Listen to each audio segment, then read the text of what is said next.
You guys are aware about the absolute tragedy that occurred in Gaza, in which over 50 people, 54 Palestinians were killed, as well as over 2,400 people wounded.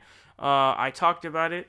Now, it's obviously fucking disgusting and absolutely horrendous and despicable, and it should be something that every single human being on planet Earth should be able to come together and be like, this is ridiculous, this is unacceptable, right?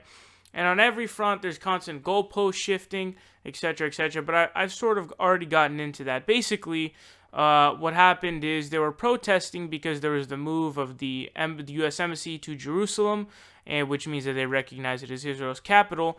And in a two-state solution, Jerusalem is split between Palestine and Israel, so they're destroying any chances of a two-state solution. Now, what we're going to be looking at here is Ben Shapiro. You guys know Ben Shapiro. He's spent his entire time, as this has kind of gone down, defending Israel and defending their crimes and killings and massacres and mass murders. Now, he wrote an article for the Daily Wire entitled, "Anti-Israel Commentators Want More Jews to Die to Even Things Out in Gaza." So, automatically that title should catch you off guard. You say, what? We want more people to die? What? What are you talking about? Here's the thing, right? And I really want to accentuate this because Ben Shapiro's entire ideology is leftist victim complexing all the time. It's all about identity politics and mostly victim complexing. Everything that he criticizes leads to victim complexing. They say the left is always victim complexing, whether it be being black or whatever. It always ends up being victim complexing of some sort.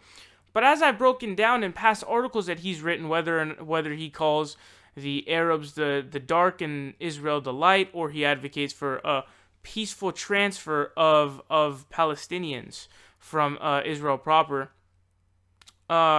he's someone who I've characterized as basically constantly spamming the anti-Semitic card. So I'll give you examples to back up my points. First of all, he called Barack Obama an anti-Semite for his policies, which is obviously ridiculous. Now, he also, when Patton Oswalt called him a neocon, a neoconservative, he said he was being called a neoconservative because it was an anti-Semitic remark towards him, because he was talking about Irving Kristol, who was, I guess, the founder of neoconservatism, essentially. And he said, you're calling me that because you're being an anti-Semite, which is, what the fuck are you talking about? He's calling a neocon because you're a neocon. That's why. And he has done a lot of other things. He's also called people in the Obama administration ginos, Jews in name only, when Obama basically did nothing to oppose Israel whatsoever, as well as on top of that, he gives them money every single year. So he uses this ridiculous ass headline, and here's a quote from his article. It says, "No, more Jews obviously had to let themselves be killed to please the Western media." Here's Damon Linker from The Week, and his Damon Linker's tweet says, "When people on both sides die, it's a battle. When people on only one side die, it's a massacre, even when the Jews do it." He says this is Ben Shapiro again. He says, "It's just not sporting for Israel not to let its soldiers be murdered for no reason, old chap." So this is extremely stupid and a massive victim complex and a bitch move, because basically what he's trying to do is guilt trip here. But Damon Linker and other people are trying to say is, this is not a fight. This is a massacre that's one-sided 100%. This is not a battle, because there was nobody dead on the other side. Nobody even injured on the other side. So it's not...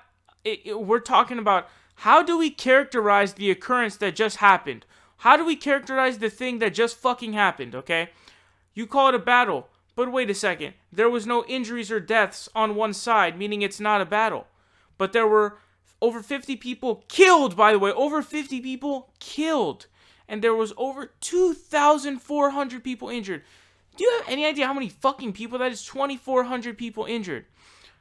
And you're calling that a battle? That's incorrect. That's by any objective definition-wise incorrect. It is an absolute massacre. It is completely one-sided. One side had some people throwing rocks. The other side had massive artillery and fucking tear gas, and they just massacring people. Unfucking acceptable. And many of the people who were killed and injured and the people there were unarmed. The majority of them did not even have anything.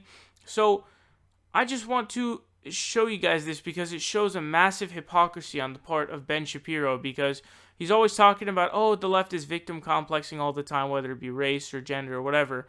But he does the exact same thing when it comes to his claims of calling other people anti-Semites.